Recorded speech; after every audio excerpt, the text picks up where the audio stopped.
चलिए इस वीडियो में हम लोग रेनबो पार्ट 2 का कुछ इंपॉर्टेंट क्वेश्चंस को पढ़ने वाले हैं।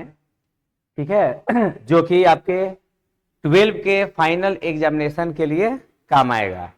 देखिए फर्स्ट क्वेश्चन जो है, what was the impact of Norman conquest on vocabulary of English, है ना। वोकेबलरी ऑफ इंग्लिश का मतलब हुआ अंग्रेजी के शब्दकोश।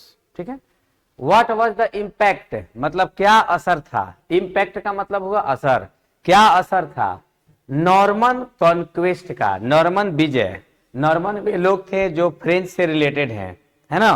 फ्रेंच से रिलेटेड लोगों को यहां पर नाम क्या दिया गया है, नॉर्मन, और इनकी विजय को नाम दे दिया गया नॉर्मन कॉन्क्वेस्ट। तो यही क्वेश्चन कहा कि क्या असर पड़ा या क्या असर था नॉर्मन विजय की अंग्रेजी के शब्दकोश पर, या सीधे कह सकते हैं कि अंग्रेजी पर क्या प्रभाव पड़ा नॉर्मन कॉन्क्वेस्ट का। क्लियर है इतना क्वेश्चन? क्वेश्चन समझ में आया? क्वेश्चन क्या कहा कि नॉर्मन विजय का अंग्रेजी शब्दकोश पर क्या प्रभाव पड़ा। पहले की बात है, पड़ा यानी पास्ट। ठीक है, चलिए आंसर सुनिए। The Norman conquest took place in AD 1066, यानी 1066 में नॉर्मन विजय ने स्थान लिया। 1066 में नॉर्मन विजय ने स्थान बनाया। एज ए रिजल्ट, जिसका परिणाम हुआ, many French words replaced in English vocabulary. परिणाम क्या हुआ? देखिए किसी का अगर विकास होगा, कोई ग्रो करेगा तो दूसरे को हानि होगा। तो यहां पर नॉर्मन का जब विजय हुआ 1066 में, तो परिणाम क्या हुआ कि जो अंग्रेजी के शब्द थे वे शब्द को हटाए गए और फ्रेंच के शब्द को उसके जगह पर रिप्लेस कर दिए गए। इंग्लिश के शब्द को हटाया गया, ध्यान दीजिए, इंग्लिश के शब्द को हटाया गया और इस जगह पर किसको ऐड किया गया, फ्रेंच के शब्द जोड़ दिए गए। इसी को बोला गया रिप्लेस। एक को हटाओ दूसरे को लाओ, तो ये क्या हुआ, रिप्लेसिंग।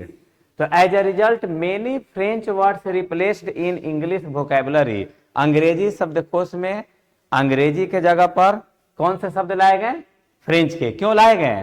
क्योंकि शासन किसका हो गया, नॉर्मन का, फ्रेंच का शासन हो गया। It affected the areas of idem, grammar and also stock words, और यह प्रभावित किया फ्रेंच ने। इट यहां पर किसके लिए लगा है, फ्रेंच के लिए, यानी नॉर्मन कॉन्क्वेस्ट के लिए लगा है। इट अफेक्टेड, इसने प्रभावित किया, the areas, idem, grammar and also stock words. तो इसका मतलब क्या हुआ कि ग्रामर, इडम को तो ये प्रभावित किया ही, जो रखे गए शब्द थे उसको भी प्रभावित कर दिया। ठीक है, मतलब ये अंग्रेजी को पूरी तरह से प्रभावित किया। But after about 100 years English replaced French again. अब इसका मतलब क्या है, देखो थोड़ा सा यहां पर ध्यान देना है आप लोग को। अगर आप लोग को याद होगा पीरियड इसका, तो याद होगा कि ओल्ड इंग्लिश 449 से 1066 तक था, और मिडिल हम लोग 10 से 66 से, अरे रुक जाओ, देखो 449 से 1066 तक ओल्ड, 1066 से 1500 होना चाहिए था मिडिल, होना चाहिए था। लेकिन हुआ क्या कि 1066 ना आकर इस जगह पर क्या आया, 1150 आया। अब समझ रहे हैं कि 1066 और 1150 के बीच लगभग 100 साल है, और इस 100 साल में कौन एंट्री मार दिया था, फ्रेंच। इंग्लिश को हटा दिया, फ्रेंच एंट्री मार दिया था। ठीक है, तो वही चीज यहां पर बताया जा रहा है। देखिए, बट आफ्टर अबाउट 100 ईयर्स, 100 साल लगभग बाद, इंग्लिश रिप्लेस्ड फ्रेंच अगेन। अब अंग्रेजी फिर से स्थापित होता है, फ्रेंच को हटा देता है। And many words took from French to English, और बहुत सारे शब्दों को फ्रेंच से इंग्लिश में लाए गए, यानी अंग्रेजी अब अपना स्थान फिर से ग्रहण कर लिया। ठीक है, तो क्वेश्चन समझ में आ गया और आंसर भी समझ में आ गया। कोई दिक्कत है किसी को? चलिए आगे बढ़े ना। नेक्स्ट क्वेश्चन है, what led English to borrowing. आप इस क्वेश्चन का हिंदी ये समझ सकते हैं कि अंग्रेजी को बोरो क्यों करना पड़ा। बोरो का मतलब यहां पे समझना है, बोरो का मतलब होता है ऋण, उधार लेना। तो अंग्रेजी को उधार क्यों लेना पड़ा। अच्छा अंग्रेजी क्या उधार लेगा, तो अंग्रेजी क्या उधार लेगा जी, वर्ड्स या कुछ रूल्स को उधार लेगा। तो यहाँ पर बोरोइंग वर्ड्स होना चाहिए, वर्ड्स यहाँ पे आगे नहीं है। तो what led English to borrowing words कह सकते हैं, अंग्रेजी को उधार में क्या लेना पड़ा। ये भी कह सकते हैं कि क्यों लेना पड़ा, इसकी जरूरत आखिर क्यों पड़ी। ठीक है, चलिए देखिए आंसर समझा जाए।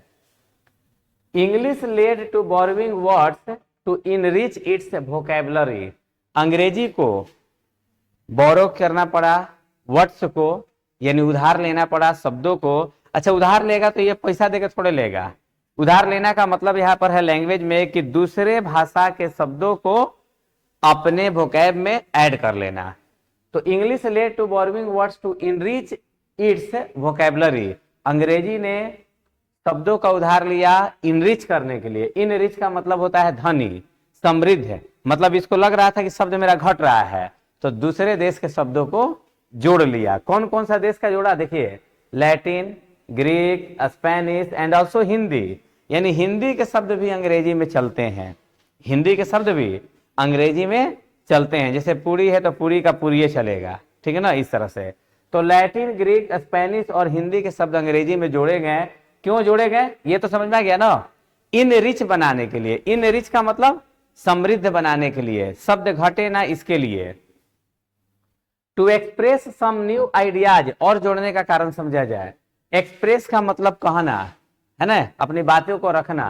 To express some new ideas and techniques English realize the lack, lack मतलब होता है कमी।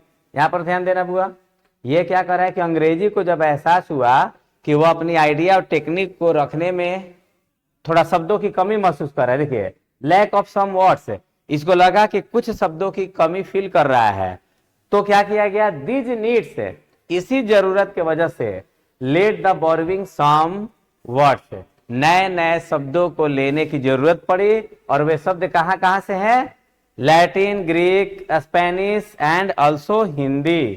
क्लियर है यहां तक। अंग्रेजी में वर्ड्स उधार लेने का मतलब समझ में आ गया, दूसरे देश से, जो दूसरी भाषाओं के जो भी शब्द हैं अपने भाषा में, अपने वोकैबुलरी में ऐड कर लेना। और ये एक क्वेश्चन है इंपॉर्टेंट, द अंडर सेक्रेटरी अवर सचिव कौन थे, याद है ना, लेसन 3 का है, पिंच ऑफ स्नफ का है, मनोहर मालगोंकर हैं। तो यहाँ पे क्वेश्चन बनाया गया कि जो अंडर सेक्रेटरी है ऑलवेज ओबेड नानू काका, हमेशा नानू काका मीन्स अपने मामा की। देखिए नानू काका कौन है, मामा है अंडर सेक्रेटरी की, मतलब मनोहर मालगोंकर की मामा है नानू काका। तो क्वेश्चन में कहा कि अंडर सेक्रेटरी हमेशा ओबेड मानता था, यानी आज्ञा नानू काका की, although he was never willing do सो, जबकि वो ऐसा करना नहीं चाहता था। वाई, देखिए अब जैसे हम बोले कि हमको जबरन हिंदी पढ़ाना पड़ता है, हमको हिंदी पढ़ाना पड़ता है, जबकि हम ऐसा चाहते नहीं है लेकिन फिर भी पढ़ाना पड़ेगा। तो उसी तरह यहाँ पे है under secretary Manohar Malgonkar always obeyed Nanu Kaka although he was never willing do so. Why, मतलब वो ऐसा करना नहीं चाहते हैं, आज्ञा मानना नहीं चाहते हैं, फिर भी आज्ञा को मानते हैं। आखिर इसका कारण क्या है, आंसर देखा जाए। The under secretary disliked Nanu Kaka because नानू काका was fraud. Under secretary dislike करता था, नफरत करता था, किसको भाई, नानू काका अपने मामा को ही। मामा से नफरत का कारण क्या था कि उसको ऐसा फील होता था कि नानू काका फ्रॉड किस्म का व्यक्ति है। बट नानू काका was the maternal uncle of the under secretary. अब देखिए ये लाइन क्या कर रहा है कि नानू काका मैटरनल अंकल था, मामा था, किसका, अंडर सेक्रेटरी का, मतलब मनोहर जी का। His mother was very loyal to her brother. और एक और चीज यहाँ पे है, अब एक चीज और क्या है कि इनकी माँ जो है बहुत वफादार है अपने भाई के प्रति। तो अब देखो जब माँ खुद भाई के प्रति वफादार हैं तो ये भी तो चाहेगा ना कि जब माँ मेरी वफादार है तो हम भी अपने मामा से वफादारी कर रहे हैं। ही obeyed Nanu Kaka because he did not want to disobey his mother's instruction. और नानू काका का रिस्पेक्ट देने का कारण, उनकी आज्ञा मानने का कारण ये भी था कि उनको लगता था कि अगर हम नानू काका की आज्ञा को नहीं मानेंगे तो मेरी माँ का जो भी इंस्ट्रक्शन होगा उसकी अवहेलना हो जाएगी, और ये ऐसा करना नहीं चाहते थे। तो कुल मिलाकर आप ये कह सकते हैं कि ये अपने माँ के इंस्ट्रक्शन की अवहेलना ना करे, इसी के कारण नानू काका की आज्ञा को मानते थे, जबकि ऐसा करना वो नहीं चाहते थे। ठीक है, चलिए, तो यही आपका इस वीडियो का लास्ट ये क्वेश्चन है। नेक्स्ट हम लोग सीखेंगे, पढ़ेंगे इंपॉर्टेंट क्वेश्चन को अगले वीडियो में।